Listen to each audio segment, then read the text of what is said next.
चलिए हम लोग पढ़ रहे हैं क्लास 10 का पार्ट 3 और पार्ट 3 में पढ़ रहे हैं दूसरा वीडियो। और आज का क्लास से पहला क्वेश्चन है 27 से हम आगे बनाना स्टार्ट करेंगे। क्वेश्चन नंबर 27 आपके सामने। क्वेश्चन नंबर 27 क्या है? समीकरण निकाय 5x - 3y + 2 = 0 और 6x + y - 2 = 0 का किस प्रकार का हल संभव है? अगर आपसे ऐसा प्रश्न पढ़े तो इसमें ऑप्शन को भी ध्यान से देख लीजिए एक बार। क्या कर रहा है? हल संभव नहीं है, अनेक हल हैं, अद्वितीय हल हैं, दो हल है, बस यही जांच करना है। तो ऐसा प्रश्न कभी भी आ जाए तो आपको थोड़ा सा भी टेंशन नहीं लेना है। पहला का गुणांक कितना है? 5। पहला समीकरण से लेना है। दूसरा समीकरण से भी x का गुणांक कितना है? तो 6। फिर उसके बाद बराबर का चिन्ह लगाना है। उसके बाद पहले समीकरण से y का गुणांक लेना है -3। दूसरे समीकरण से भी y का गुणांक लेना है। तो y का गुणांक यहां पे कुछ भी नहीं है, 1 है। देखिए माइनस का चिन्ह है उसको लेना होगा, प्लस का चिन्ह है तो नहीं लेना है, तो 1। अब हम देखते हैं 5/6 और -3/1 क्या ये दोनों बराबर है? बराबर नहीं है। जब बराबर नहीं है, पहले दोनों बराबर नहीं है, तो हम आगे जांच नहीं करेंगे और लिख देंगे इसके अद्वितीय हल हैं। जी हां, यह याद कर लीजिएगा। a1/a2 बराबर नहीं है, b1/b2, तो समझ लीजिए अद्वितीय हल।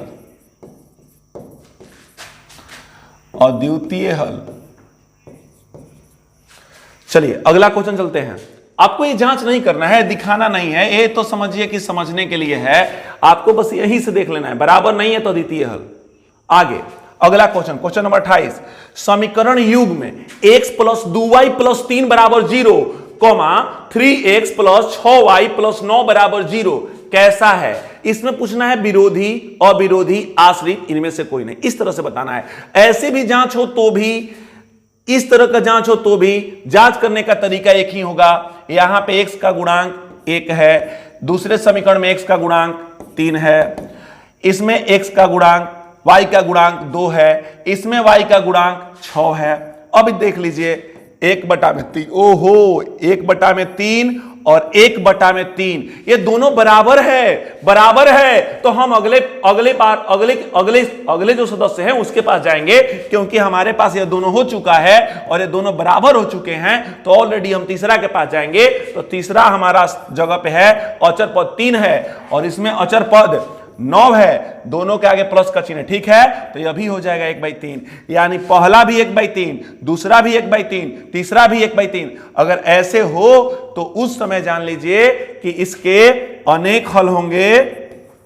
अनेक हल, तो अनेक हल से संबंध नहीं है, इसमें बताना है कि विरोधी, अविरोधी और आश्रित। तो इसका दूसरा हल हो जाएगा आश्रित। जी हां आश्रित, यानी जो रेखाएं होंगी वह एक दूसरे पर निर्भर होगी, एक दूसरे के ऊपर होगी, इसीलिए कहा जाता है आश्रित। यानी कब? जब पहला दूसरा तीसरा तीनों बराबर हो। यानी इस तरह से a1/a2 बराबर b1/b2 बराबर c1/c2। यस यही कंडीशन लगा है मेरे लाल। अगर ये तीनों बराबर हो तो उस समय अनेक हल होगा, आश्रित होंगे, रेखाएं आश्रित होंगी और रेखाएं एक दूसरे के ऊपर संपाती भी कर सकते हैं, संपाती होगी और इसके अनेक हल होंगे। डियर स्टूडेंट, आपका इसके उत्तर हो जाएगा आश्रित। अगला क्वेश्चन चलते हैं, क्वेश्चन नंबर 29। क्वेश्चन नंबर 29 देखते हैं। क्वेश्चन नंबर 29 क्या है मेरे लाल? क्वेश्चन नंबर 29 है समीकरण x + 2y = 9 में यदि x का मान 5 हो तो y का मान निकालिए। बहुत ही छोटा सवाल। इसमें x का मान 5 है तो बस समीकरण उठा लीजिए, x + 2y = 9 है मेरे लाल। समीकरण उठा लीजिए और x का मान 5 है तो 5 रख लीजिए। 5 + 2y = 9, तो सिर्फ 2y हो जाएगा और ये 9 हो जाएगा। +5 है, बराबर के दूसरे पक्ष में जाएगा, -5 हो जाएगा। अब हमारे पास हो गया 2y = 9 में से 5 गया 4, 2 के पहाड़ा से 4 कट जाएगा 2 बार में, अतः हमारे पास y बराबर आ गया दू। इस तरह से हमारे पास y का मान आ गया दू, ऑप्शन ए हो गया। इतना छोटा सा सवाल होता है बेटा, और आप यदि थोड़ा सा ध्यान देंगे तो एक भी ऑब्जेक्टिव आपसे आपको ऐसा फीलिंग नहीं होगा कि भारी है, एक भी ऑब्जेक्टिव छूटेगा ही नहीं। अगला क्वेश्चन से मिलते हैं, question number 30। Question number 30, question number 30 से मिलते हैं मेरे लाल। क्वेश्चन नंबर 30 क्या है? निम्नलिखित रैखिक समीकरण युग्मों में किस युग्म का अद्वितीय हल होगा? इसने कहा अद्वितीय हल किसका होगा? अद्वितीय हल किसका होगा? तो आपको पता है अद्वितीय हल के लिए यह जो संबंध है a1/a2 और b1/b2 का संबंध बराबर नहीं होता है। अतः हम इन चारों ऑप्शनों को बारी बारी से जांच कर लेते हैं। अगर ये दोनों बराबर नहीं है उसके अद्वितीय हल है। पहला ऑप्शन लेते हैं। पहला ऑप्शन में हमारा है x का गुणांक 1 और दूसरे समीकरण में x का गुणांक है 3, फिर इसका गुणांक है -1 और दूसरे समीकरण में y का गुणांक है -3। कटा लिए तो 1/3 बराबर है। अतः यह कभी भी अद्वितीय हल नहीं हो सकता। अगला देखते हैं, दूसरे ऑप्शन में देखते हैं। दूसरे ऑप्शन में x का गुणांक 1 है और दूसरे समीकरण में x का गुणांक 4 है, फिर y का गुणांक 1 है और इसमें भी y का गुणांक 4 है। मैंने क्या देखा? तो ये दोनों ऑलरेडी बराबर हैं। बराबर हैं तो अद्वितीय हल नहीं होगा। हम तीसरे ऑप्शन में देखते हैं। तीसरे ऑप्शन के समीकरण 1 में x का गुणांक 2 है और दूसरे समीकरण में x का गुणांक 4 है, फिर y का गुणांक 1 है और यहां पे y का गुणांक -2 है। ऑलरेडी डियर स्टूडेंट्स यह 1/2 होगा। ठीक है, ये भी 1/2 है, ये भी 1/2 है, लेकिन ऋणात्मक है और धनात्मक संख्याएं और ऋणात्मक संख्याएं कभी बराबर नहीं होती है। अतः यह बराबर नहीं है। तो यह हमें किस ऑप्शन से प्राप्त हुआ? ए से यह प्राप्त हुआ है, बी से यह प्राप्त हुआ है, सी से यह प्राप्त हुआ है। तो यही है जो दोनों बराबर नहीं है। अगर पहला और दूसरा दोनों बराबर न हो तो वही आंसर होता है अद्वितीय हल। यानी आपके लिए ऑप्शन सही है सी, इस समीकरण निकाय का अद्वितीय हल होगा, क्योंकि इसमें a1/a2 बराबर नहीं है b1/b2 के। क्वेश्चन नंबर 31, क्वेश्चन नंबर 31 मेरे लाल, क्वेश्चन नंबर 31 है के किस मान के लिए समीकरण निकाय 2x + 3y = 7 तथा kx + 9y = 15 का अद्वितीय हल होगा। डियर स्टूडेंट्स, ऐसा क्वेश्चन कोई भी हो, बनाने का सिर्फ एक तरीका है, गुणांक को लो।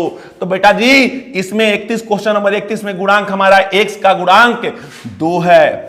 x का गुणांक 2 है पहले समीकरण में और दूसरे समीकरण में x का गुणांक k है। पहले समीकरण में y का गुणांक 3 है और दूसरे समीकरण में y के गुणांक 9 है। और ये क्या बोला है? अद्वितीय हल बोला है। अद्वितीय हल बोलेगा बेटा जी तो यह क्रॉस में होगा, यह क्रॉस में होगा। अद्वितीय हल बोलेगा तो यह कटेगा, यानी बराबर संबंध नहीं होते हैं। बस बनाने का तरीका वही रहेगा, तिरछा तिरछी गुणा। 9 × 2 = 3k, 18 = 3k। यहां पे बराबर नहीं है तो यहां पे भी बराबर नहीं रहेगा, यहां पे भी बराबर नहीं रहेगा। कब? जब अद्वितीय हल की बात कही गई है तब। तो k बराबर क्या हो जाएगा? यह इसको कटा लेगा 18 को कितने बार में कटा लेगा? 6 बार में। यानी आपका आंसर क्या आ गया? k बराबर नहीं है 6, k बराबर नहीं है 6, आपका आंसर हो गया। k बराबर नहीं है 6, 31 का आंसर होगा k बराबर नहीं है 6, ऑप्शन बी, k बराबर नहीं है 6। आराम से बाबू, जब भी अद्वितीय कहेगा ना, ध्यान रखेंगे, जब भी अद्वितीय कहेगा बाकी चीजें वही रहेगी, बराबर बराबर बराबर बराबर। लेकिन अद्वितीय हल कह रहा है तो यह बराबर नहीं है, बराबर नहीं है, बराबर नहीं है, बराबर नहीं है लग जाएगा। बाकी कोई भी होता, अनेक हल भी कहेगा तो बराबर से बना लेंगे, कोई हल नहीं है भी कहेगा तो बराबर से बना लेंगे। सिर्फ अद्वितीय कहेगा तो उसमें यह कंडीशन लगाना होगा। चलिए अगला क्वेश्चन से मिलते हैं। क्वेश्चन नंबर 32, 32 क्वेश्चन भी सेम टू सेम वही है, सेम टू सेम वही है। और बेटा जी इस किताब में जो ऑब्जेक्टिव दिया गया है इस पाठ में, ज्यादातर के का मान, पी का मान, ऐसे ही क्वेश्चन को हल करने के लिए कहा गया है और आप इसे आसानी से हल कर सकते हैं। देखिए ना, के किस मान के लिए समीकरण निकाय 3x प्लस 4y बराबर 5 और 6x प्लस ky बराबर 10 का अनगिनत हल है। मुझे अनगिनत हल कहे, कोई हल कहे, अद्वितीय हल कहे, इससे मतलब नहीं है। आपको k का मान निकालना है ना, तो इसका x का गुणांक कितना है मेरे लाल? 3 है समीकरण 1 से। समीकरण 2 में x का गुणांक कितना है मेरे लाल? 6 है। y का गुणांक समीकरण 1 में कितना है मेरे लाल? तो 4 है। और इसमें y का गुणांक कितना है मेरे लाल? तो k है। इसका आंसर हो गया मेरे लाल 3k। 6 चौके के 24, 3 से 24 कट जाएगा 8 बार में, तो k बराबर कितना आ गया मेरे लाल? 8। और ये रहा आपका आंसर ऑप्शन सी, के बराबर 8। इतना आसान है, आसानी से बना लीजिए, थोड़ा सा भी टेंशन मत लीजिए, थोड़ा सा भी टेंशन नहीं लेना है बाबू। अगला क्वेश्चन से चलते हैं, क्वेश्चन नंबर 32 के बाद 33।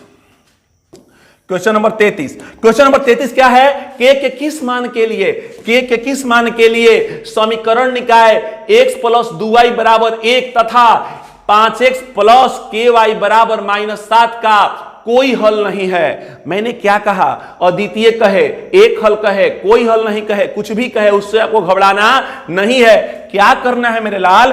x का गुणांक 1 है और यहां पे x का गुणांक 5 है और यहां पे y का गुणांक 2 है बेटा, और इस समीकरण में y का गुणांक k है। तिरछा तिरछी गुणा हो गया, k 5 दूनी के 10। यही हमारा हो गया बेटा जी आंसर। आंसर डी हो गया, हो गया। इस तरह से मान निकलता बेटा, इस तरह से एकदम चुटकी में। अगला question, question number 34। Question number 34 क्या है? समीकरण 2x माइनस 3y बराबर 0 और 7x माइनस 5y बराबर 11 में से x का विलोपन करने पर y प्राप्त समीकरण। ओहो, आप लोग पढ़े होंगे, लुप्तीकरण ही मानिए, इसको प्रतिस्थापित करना है, उसको हटाना है। हमारे पास समीकरण है 2x माइनस 3y बराबर 0। इसमें हमको किसको निकालना है? किसको निकालना है? x को, y को। हमें निकालना है x का विलोपन करने पर y प्राप्त समीकरण। लिखिए, आपको क्या करना है? x को विलुप्त कर देना है और y के समीकरण के लिखना है, y का समीकरण लिखना है मेरे भाई। तो 2x या 3y उधर चला जाएगा, तो यह 3y उधर जाएगा तो माइनस 3y है, उधर जाएगा तो ये खाली 3y हो जाएगा। तो x बराबर क्या हो जाएगा? 3y बटा में 2, यानी जहां x होगा वहां पे लिख देना है 3y बटा में 2। x की जगह पे लिख देना है 3y बटा में 2। अब देखिए, उसने कहा है समीकरण 2x माइनस 3y बराबर 0 और 7x माइनस 5y बराबर 11 में x का विलोपन करना है। विलोपन माने गायब, लुप्त करना है, हटा देना है और y को प्राप्त करना है। तो बेटा जी पहला समीकरण यही था और पहले समीकरण में x का वैल्यू निकल गया और हमारे पास दूसरा जो समीकरण है उसका वैल्यू, उसका नाम है 7x माइनस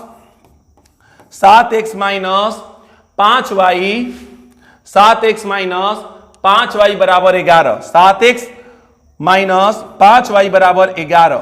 यहां पे 7 का 7 हो जाएगा बेटा जी और x को लुप्त करना है और उसके जगह पे लिख देना है 3y बटा में 2 माइनस 5y बराबर 11।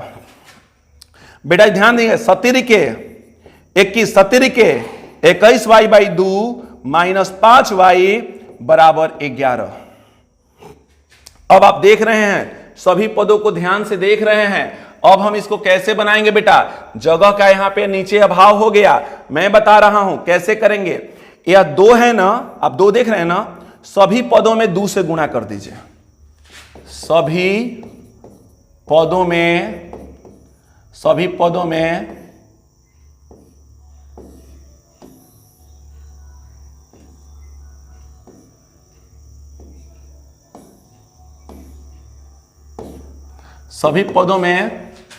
2 से गुणा करने पर, दिमाग में लगाना है, लिखना नहीं है। तो 2 से गुणा करेंगे तो यह खाली हो जाएगा 21y, 2 से गुणा करेंगे तो यह हो जाएगा 10y और 2 से गुणा करेंगे तो यह हो जाएगा 22। और आपका 21y में से 10y घटेगा मेरे लाल, 21y में से 10y घटेगा तो 11y बराबर हो जाएगा 22। और यही आपका आंसर दिया हुआ है। आंसर इतना ही दे दिया है, ध्यान से देखिए ना, 11y बराबर 22। अगर बेटा जी तोड़ना होता तो टूट भी जाता, y बराबर हो जाता खाली 2, यस यस कट जाता, लेकिन आपका आंसर यह न देकर यही दे दिया है तो हमको उतना ही तक लिखना होगा, क्योंकि हम उतना ही लिख सकते हैं जितना आंसर की मांग है, उससे ज्यादा तो हम नहीं कर सकते ना। अगला question, question number 35, question number 35, समीकरण निकाय के एक्स प्लस 3y बराबर -3 और 12x प्लस के वाई बराबर -k के अंततः अनेक हल होंगे यदि k का मान है। k का मान निकालना है, बस k का मान निकालना है, बस माइंड में सोचिएगा k का मान निकालना है। खाली अद्वितीय कहेगा तो उस समय बराबर को कट कर देना है, बाकी समय बनाने का एक ही तरीका, एकमात्र तरीका वही यही है। x का गुणांक k पहले समीकरण से, दूसरे समीकरण से x का गुणांक 12, पहले समीकरण से y का गुणांक 3 और पहले समीकरण से नहीं दूसरे समीकरण से y का गुणांक k। चलिए क्रॉस k स्क्वायर 12 तिहाई 36, k बराबर 36 करनी के अंदर +-6 ऑप्शन में चलते हैं, हमारे पास 3 है, -3 है, 12 है, 6 है, यानी हमारा ऑप्शन हो गया डी। जी हां, जरूरी नहीं है कि प्लस और माइनस दोनों लेंगे, प्लस में दिया है तो +6, बस हो गया आंसर मेरे लाल, हो गया। और करनी से कभी भी संख्या निकलती है ना तो उसे प्लस और माइनस दोनों चिन्हों के साथ लिखा जाता है। अगला क्वेश्चन से मिलते हैं, क्वेश्चन नंबर 36। वाह क्या क्वेश्चन है बेटा, क्या क्वेश्चन है क्वेश्चन नंबर 36। क्वेश्चन नंबर 36 बहुत ही आसान है, ध्यान रखिएगा आप। क्वेश्चन नंबर 36 सवाल समाप्त होने वाला है। क्वेश्चन नंबर 36, समीकरण निकाय 2x प्लस 3y बराबर 7, 6x प्लस 5y बराबर 11 है। अब बताना है, इसमें कोई हल नहीं है, एक अद्वितीय हल है, अंततः अनेक हल है, 3 हल है। आपको बताना है कि इसके कितने हल होंगे, कितने हल है तो भी यही तरीका जांच करने का। यह 2 हुआ, पहले समीकरण से x का गुणांक 2 हो गया और दूसरे समीकरण से x का गुणांक 6 हो गया। पहले समीकरण से बेटा जी y का गुणांक 3 हो गया और दूसरे समीकरण से y का गुणांक 5 हो गया। मैंने इसे जब ध्यान से देखा, अरे ये तो बराबर नहीं है। जब ये बराबर नहीं है, पहला और दूसरा बराबर नहीं है, तो एक अद्वितीय हल होगा। और इस तरह से आपका यहां तक क्वेश्चन समाप्त हो रहा है। क्वेश्चन अब आगे चलते हैं, 36 के बाद क्वेश्चन नंबर चलते हैं।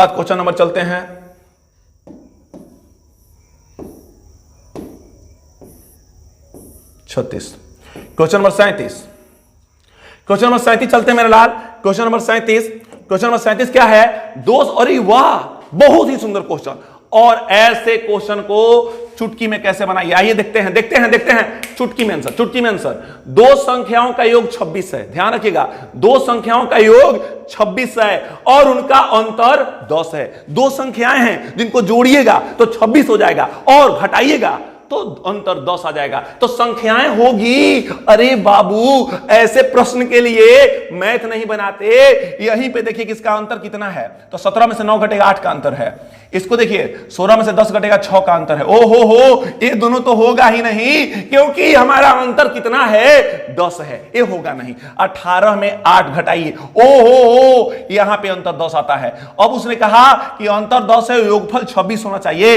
18 और 8 जोड़िएगा तो 26। अरे यार, जोड़ने पर 26 आ गया और घटाने पर 10 आ गया, यानी वो दोनों संख्याएं कौन है, 18 और 8 है। देखिए कितना हल्का, देखिए 1 सेकंड में आंसर 18 और 8 है। बस वही तो बोला है, दो संख्याओं का योग 26 और अंतर 10। तो पहले मैंने अंतर जांच कर लिया, 17 में से 9 घटा 8, 16 में से 10 घटा 6। हमको चाहिए 6, 8 नहीं 10। तो यहां पे हमको मिल गया 18 में से 8 घटाए 10, यहां पे तो मिल गया।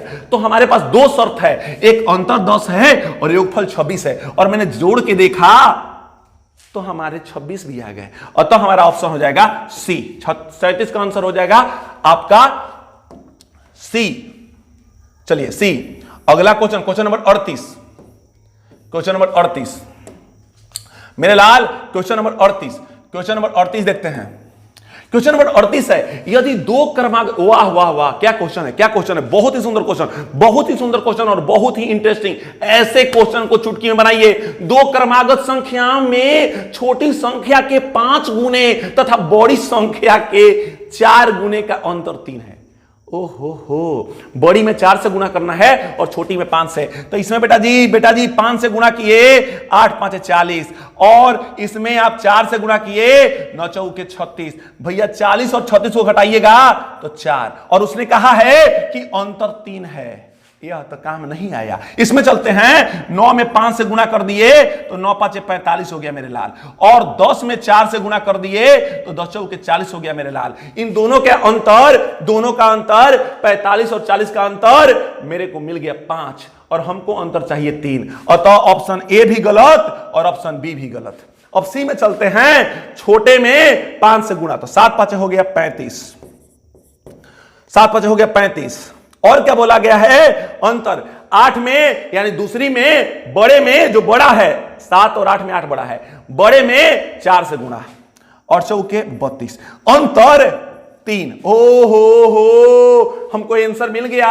दो क्रमागत संख्याओं में छोटी संख्या के 5 गुना और बड़ी संख्या के 4 गुने का अंतर 3 है। बेटा जी हमारा ऑप्शन हो गया सी, क्योंकि 7 में गुना किए 5 से हो गया 35, और 8 में गुना किए 4 से हो गया 32, और अंतर है 3। ओ हो, हमारे 38 का आंसर हो जाएगा सी। इस तरह से आपका आंसर मिल चुका है, ऑप्शन सी।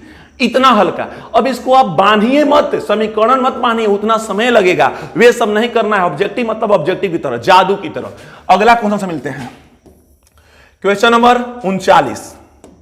क्वेश्चन नंबर 39 क्या है, यदि समीकरण 5x माइनस 3y बराबर 2 में x का मान 1 है तो y का मान निकालिए। बहुत ही आसान क्वेश्चन, बहुत ही हल्का क्वेश्चन, बहुत ही हल्का क्वेश्चन मेरे लाल। x का मान 1 है तो जहां x है वहां पे 1 हो जाएगा, तो 5 गुणे 1 माइनस 3y बराबर 2, 5 का हो जाएगा 5, 5 माइनस 3y बराबर 2, तो खाली माइनस 3y बराबर क्या हो जाएगा मेरे लाल, 2।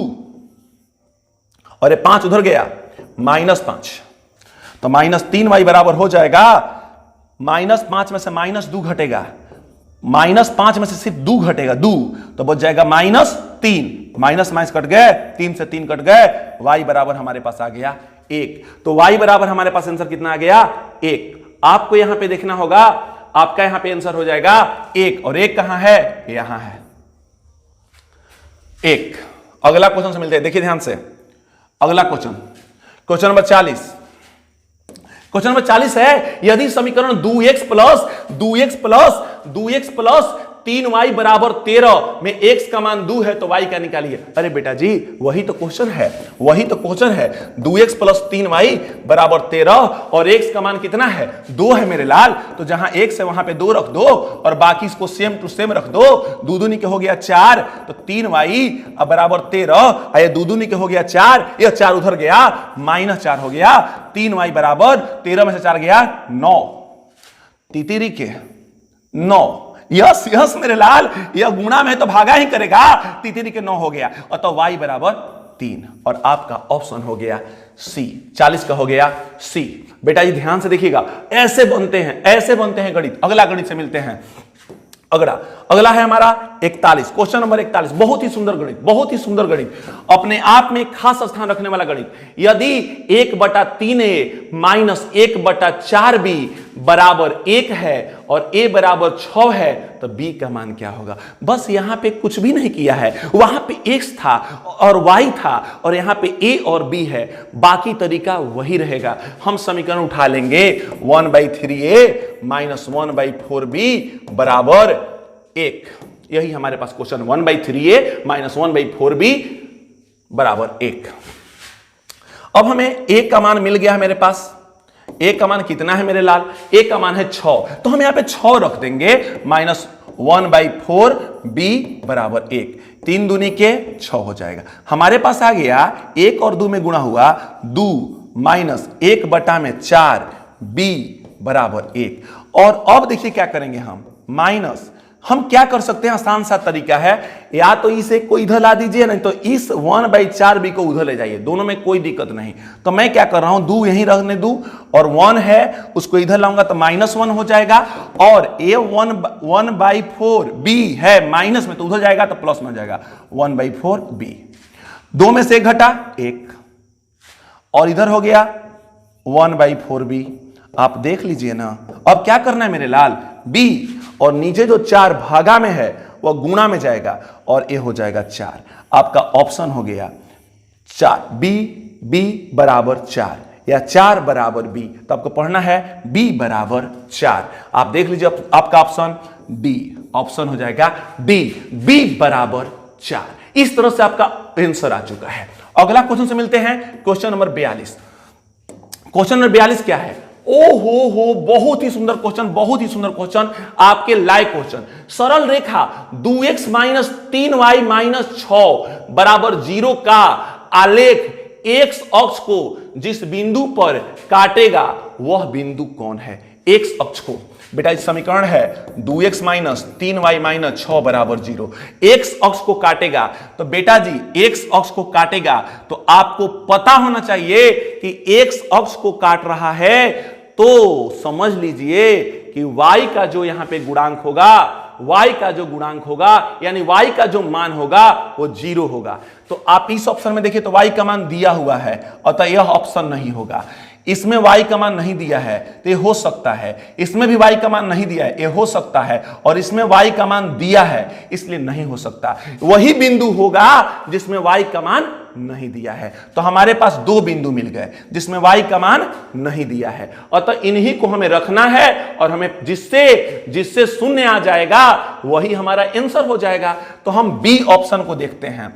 अब आपको पता हो गया कि y बराबर 0 हो गया, क्योंकि अब बोला है x अक्ष, तो x वाला रहेगा और y वाला गायब हो जाएगा। नियम याद रखिएगा, जो अक्ष बोलेगा वह रहेगा और बाकी गायब हो जाएंगे, तो y वाले गायब हो गए। अब हमारा ऑप्शन है यह, मैंने इसको मैं ले रहा हूं, तो 2 और x का मान है हमारा 3 - 6। मैंने हल किया, 3 दूनी के 6 - 6, ओ हो 0 आ गया, अतः हमारा ऑप्शन बी ही सही है। ऑल राइट, सही है बी। अगर इस पे नहीं आता तो हम इस पे भी जांच करते, नहीं आता तो इस पे भी जांच करते। अब हम चलते हैं अगले क्वेश्चन के लिए। अगर जिनको नहीं समझ में आया है, इस क्वेश्चन को थोड़ा सा ध्यान देंगे, आपको समझ में आ जाएगा। क्वेश्चन नंबर 43, सरल रेखा, फिर वही क्वेश्चन है, 2x + 3y - 6 बराबर 0 का आलेख y अक्ष को जिस बिंदु पर काटता है वह बिंदु कौन है। बहुत सुंदर, y अक्ष पे काट रहा है भाई, तो y रहेगा और x खत्म, 0 हो जाएगा। तो यह तो हो नहीं सकता, y है x 0 है, होगा यह, इसमें x है y 0 है, तो यह तो हो नहीं सकता, यह तो हो नहीं सकता। इस पे चलते हैं, इसमें देखिएगा y है तो यह हो सकता है, इसमें y नहीं है तो यह नहीं हो सकता। बेटा जी y अक्ष बोला है तो y का होना जरूरी है। तो हमारे पास 2 ऑप्शन बच गए, A और C, क्योंकि दोनों में y है। ओ हो, हम जांच करने चल दिए। तो 2x + 3y - 6 बराबर 0। कौन अक्ष नहीं है, कौन अक्ष है, तो y अक्ष है। तो बेटा जी x का कहानी खत्म, हमारे पास बस इतना ही बच गया। अब हम ऑप्शन लेते हैं, इसको ए वाले ऑप्शन को जांच करते हैं पहले। तो हमारे पास ए वाले ऑप्शन में y की जगह पे कितना है, 2 है, तो 3 गुणे हम 2 कर लेंगे, -6, 3 दूनी के 6 - 6 बराबर 0। ओहो, आपने क्या पाया, आपने क्या पाया कि मैं इसी ऑप्शन को रख दिया और हमारा आंसर आ गया, अतः हमारा ऑप्शन हो जाएगा ए। बेटा जी देखिए कितना हल्का सवाल है। अगर x अक्ष कहेगा तो x रहेगा, y नहीं रहेगा, y अक्ष कहेगा तो y रहेगा, x नहीं रहेगा, क्योंकि आपको पता है x अक्ष का समीकरण होता है x0 और y अक्ष का समीकरण होता है 0y। निर्देशांक समीकरण नहीं कर सकते, निर्देशांक कहिए, निर्देशांक। अगला क्वेश्चन चलते हैं, अगला question, question number 44। Question number 44 क्या है, समीकरण निकाय, समीकरण निकाय x बराबर 5। ओहो क्या क्वेश्चन है भाई, समीकरण निकाय x बराबर 5 तथा x बराबर -4 के हलों की संख्या होगी। वाह, क्या बात है, क्या बात है। हलों की संख्या होगी मेरे लाल। यह इस तरह से आपके अक्ष होते हैं, एक्स और वाई अक्ष। इसने कहा है 5, तो मान लेते हैं 5 इधर हो सकता है, 1 2 3 4 5। यस यस, इस बिंदु पर आपका एक ठोस रेखा चला गया। और एक बोला है माइनस में, तो यहाँ पे -1 -2 -3 -4 हो सकते हैं, और इससे भी एक रेखा चला गया। तो बताइए, इसने कहा है कि इनमें हलों की संख्या क्या होगी। तो बेटा जी कहीं एक दूसरे को प्रतिच्छेद किए हैं। हल तभी बनेगा जब एक्स और वाई एक दूसरे को प्रतिच्छेद करते हो, यानी दोनों रेखाएं एक दूसरे को प्रतिच्छेद करते हो। यहां पे कोई रेखा एक दूसरे को प्रतिच्छेद नहीं कर रहा है, तो इस स्थिति में दोनों रेखाएं होंगी समानांतर, और समानांतर रेखाओं का कोई हल नहीं होता है। तो इसका उत्तर हो जाएगा, एक हल, दो हल, अनगिनत हल, कोई हल नहीं। तो इसका उत्तर हो जाएगा कोई हल नहीं। अगला क्वेश्चन देखते हैं 45। बहुत ही हल्का क्वेश्चन। यदि रैखिक समीकरण 3x + 2y = 4 हो और y का मान -1 हो तो x का मान ज्ञात कीजिए। क्वेश्चन वही है मेरे लाल, क्वेश्चन सेम टू सेम वही है। इसमें देखिए हर प्रश्न में देता था x का मान, और इसमें दे दिया है किसका मान, y का मान। तो बस हम समीकरण उठाएंगे 3x + 2y = 4, और यहां पे लिखना है मेरे को y का मान -1। क्या लिखना है, y का मान -1। तो 3x + 2y का मान हो गया -1 = 4। यहां पे हो गया 3x ± 2 × 2 = 4। लास्ट आंसर 3x, और यहां पे 4 है, ये -2 उधर जाएगा तो +2, यानी 3x बराबर हो गया 6। 3 से 6 कट गया 2 बार में, अतः x बराबर हमारा आंसर हो गया 2। x का मान कितना आ गया मेरे लाल, 2। Option B. इस प्रकार हम लोगों ने 45 तक क्वेश्चन समाप्त कर लिए। 45 तक क्वेश्चन समाप्त कर लिए। और देखते हैं आपका क्वेश्चन नंबर 46 से।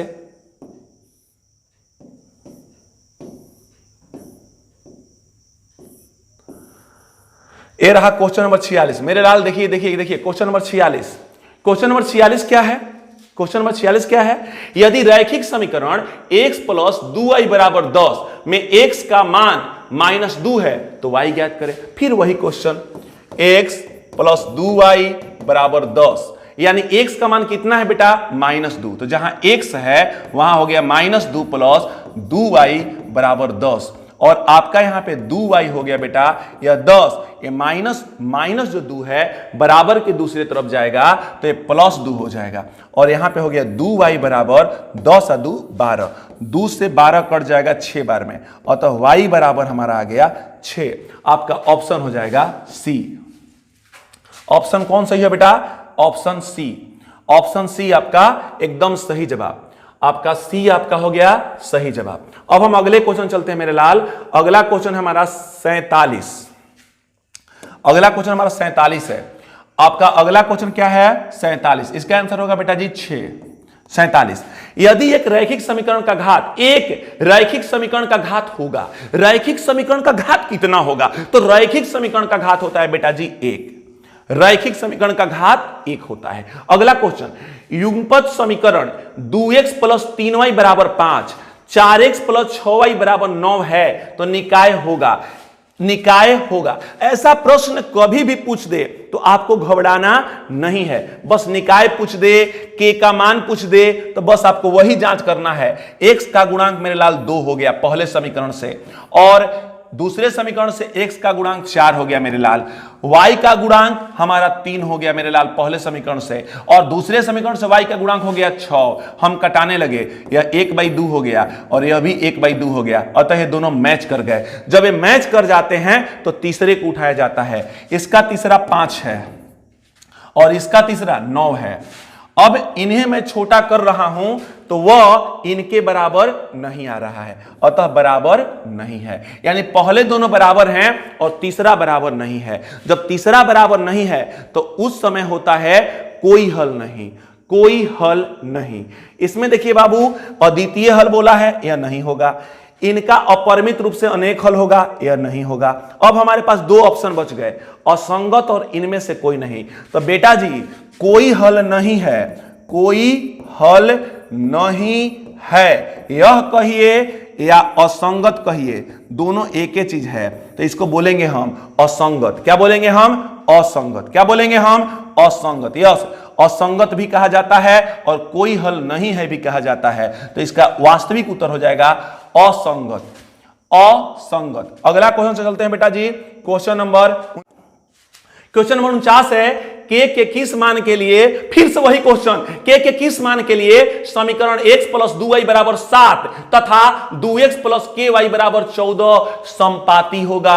बेटा जी मुझे उससे कोई मतलब नहीं, सिर्फ मेरे को एक ही बात याद है कि सिर्फ अद्वितीय कहेगा तो सोचना है, बाकी में x का गुणांक 1 है पहले समीकरण से, दूसरे समीकरण से x का गुणांक 2 है बेटा जी, y का गुणांक पहले समीकरण से 2 है और y का गुणांक दूसरे समीकरण से k है बेटा जी। तिरछा तिरछी गुणा हो गया तो k बराबर 2 दूनी के 4 और इसका ऑप्शन हो गया बेटा जी C। ज्यादा कुछ सोचना ही नहीं है। क्वेश्चन नंबर 50 देखिए क्या है, यदि 2x प्लस वाई बराबर 7, 3x प्लस 2y बराबर 12 हो। ओ हो, बहुत ही खूबसूरत सवाल, बहुत ही खूबसूरत सवाल। ऐसे सवाल तो आपको बहुत ही मिलेंगे और आपको थोड़ा सा परेशान भी करेंगे। 2x प्लस वाई बराबर 7, 3x प्लस 2y बराबर 12 हो तो x प्लस वाई का मान क्या होगा? तो बेटा जी इसको आप विलोपन विधि से हल करके भी बना सकते हैं, दोनों शून्यक निकाल, दोनों माने x का मान भी निकाल कर y का मान भी निकाल कर बना सकते हैं, लेकिन उसमें लंबा ज्यादा लगेगा। इसको कैसे बनाएंगे मेरे लाल? आप लिखेंगे, मान लेते हैं समीकरण 1 है और यह समीकरण 2 है, तो क्या करेंगे? समीकरण 2 लिख दीजिए, 3x प्लस 2y बराबर 12 और समीकरण 1 को घटा लीजिए, 2x प्लस y बराबर 7। घटा लीजिए मेरे भाई, घटा लीजिए, घटाओ, माइनस का चिन्ह लगा लीजिए, तो 12 में से 7 गया 5, 2 गो y में से 1 गो y घटा 1 गो y प्लस में, और 3 गो x में से 2 गो x घटा 1 गो x। अरे बेटा जी x प्लस y का मान कितना आ गया? 5 हो गया आंसर। यही तो पूछा गया था कि x प्लस वाई का मान कितना होगा, तो x प्लस वाई का मान होगा 5 होगा। बस कितना हल्का सवाल, देखिए कितना आसानी से बन गया। वैसे तो विलोपन विधि से तो बनेगा ही बनेगा, लेकिन बताओ हम उतना लंबा क्यों बनाएं जब इतना आसान सवाल है? तो आसान, ऑब्जेक्टिव का मतलब आसान तरीका। अगला क्वेश्चन मिलते हैं, क्वेश्चन नंबर 51 है मेरे पास। क्वेश्चन नंबर 51 है, समीकरण 2x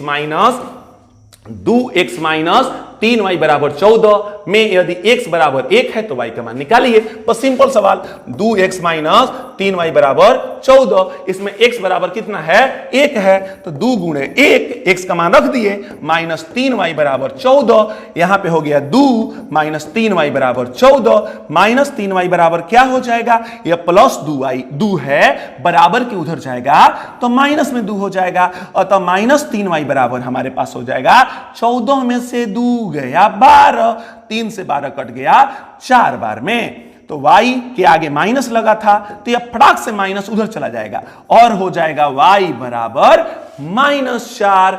y बराबर हमारा हो जाएगा -4, ऑप्शन बी। अगला क्वेश्चन से मिलते हैं। अगला क्वेश्चन थोड़ा सा सुंदर है, क्वेश्चन नंबर 52। के किस मान के लिए, यहां पे के का मान बताना है, के किस मान के लिए k-1 into x minus Y बराबर 5। फिर दूसरा समीकरण है k plus 1 into x plus 1 minus के इंटू वाई बराबर 2x प्लस 1 के अनगिनत हल होंगे, यह बताना है आपको। चलिए हमने समीकरण को थोड़ा सा लिख लिया, k-1 इंटू एक्स। अगला है हमारा, दूसरा है माइनस वाई बराबर 5, मैंने लिख लिया। दूसरा समीकरण हमारे पास है k plus 1 into x plus 1 minus के इंटू वाई बराबर 2x प्लस 1। अब यहां पे समझिएगा, यह जो 2x है वह यहां पे आएगा मेरे लाल, तब जाके हम इसमें से चुन सकते हैं। k का मान निकालना है, मेरे को पता है, मैं k का मान निकाल दूंगा।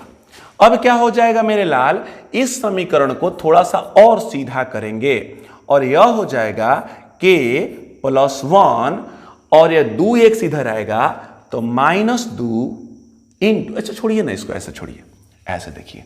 अब आपको पता चल गया कि यह और यह एक ही संबंध रखते हैं, एक ही साथ अपना संबंध रखते हैं। तो चुनना कैसे है, x का गुणांक, तो x का गुणांक हमारा है k -1।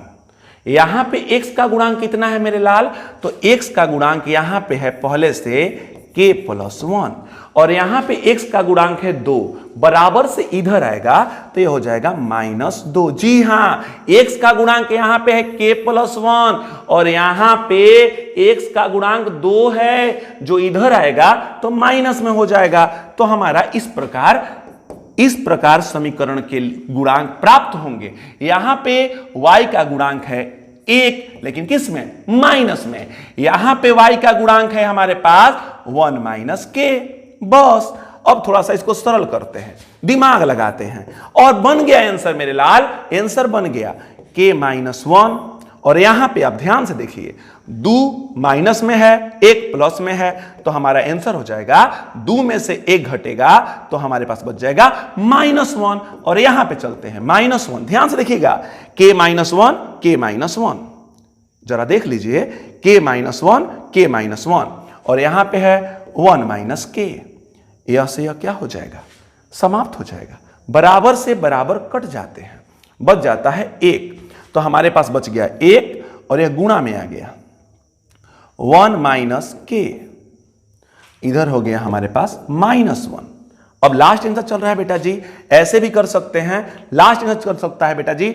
आप इसको यहां पे जगह, यहां पे है बेटा जी जगह, यहां पे आ जाते हैं तो 1 से गुणा हुआ तो 1 - k हो गया इधर हो गया -1। तो बेटा जी -k बराबर -1 और यह 1 इधर आएगा इधर, तो यह भी हो जाएगा -1 और तब -k बराबर -2, माइनस से माइनस कट गए, यानी k का मान कितना आ गया मेरे लाल, k का मान आ गया 2। बस इतना आसान आंसर है बेटा जी, इतना आसान होता है बनाना। ऐसे भी मैथ आपको मिले तो आपको घबराना नहीं है, मैं हूं, कोई भी मैथ का उत्तर चुटकी में। अब चलते हैं अगले क्वेश्चन नंबर 53 के पास।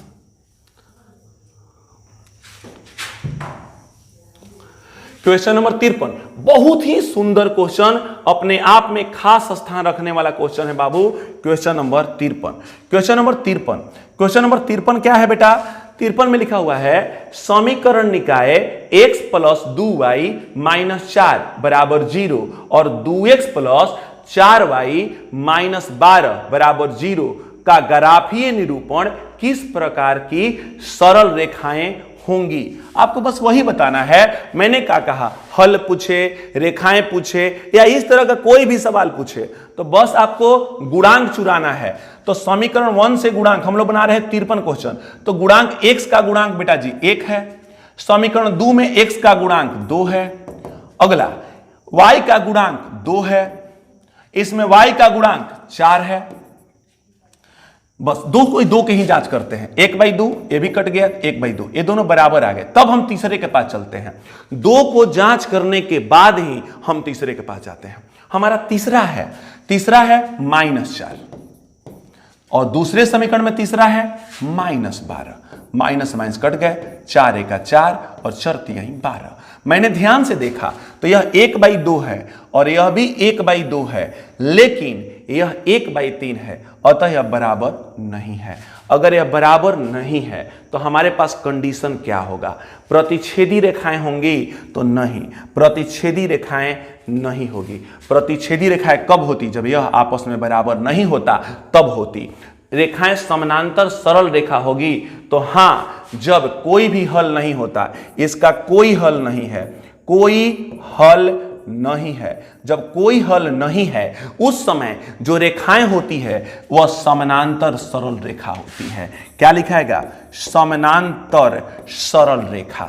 वे कैसा हल होगा बाबू, समानांतर सरल रेखाएं। जी हां, इसका उत्तर होगा समानांतर सरल रेखाएं। कभी भी हल करना है तो बस इतने ही सा ऑप्शन, ज्यादा कुछ नहीं देखना है, ज्यादा देखिएगा तो आप फंसिएगा।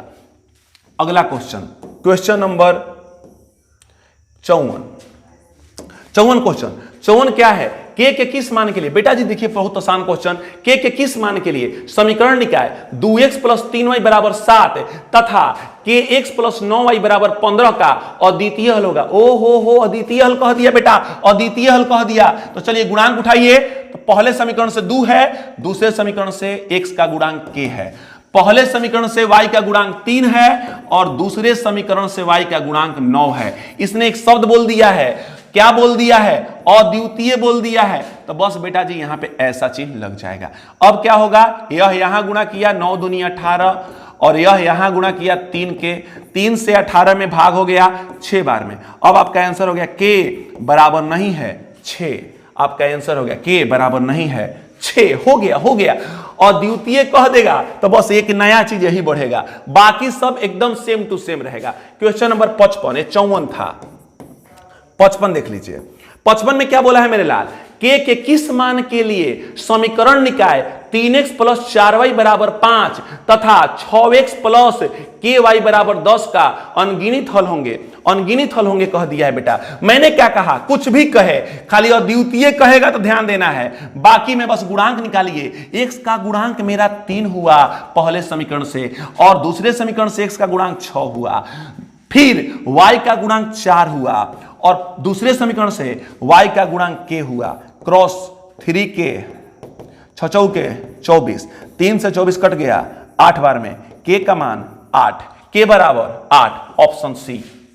बस एकदम चुटकी में आंसर। आपको तो मैं सिखा दिया एकदम। आगे देखिए, आगे 56 क्वेश्चन।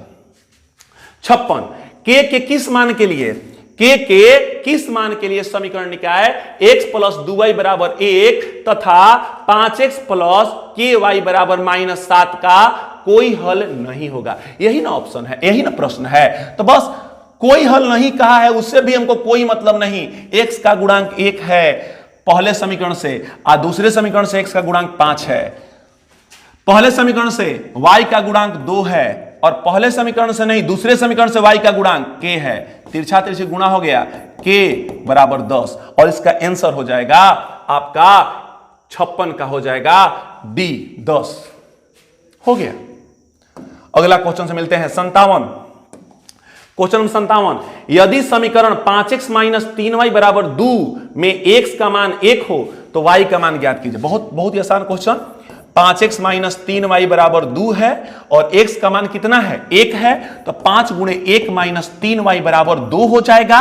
5 1 का 5 माइनस 3y बराबर 2 हो जाएगा। माइनस 3y बराबर बेटा जी 2, यह प्लस 5 है उधर जाएगा -5 हो जाएगा। माइनस 3y बराबर बेटा जी -3, यह कट गया y से 3 से 3 कट गया एक बार में। y बराबर आपका आंसर हो जाएगा 1। 57 का आंसर हो जाएगा 1।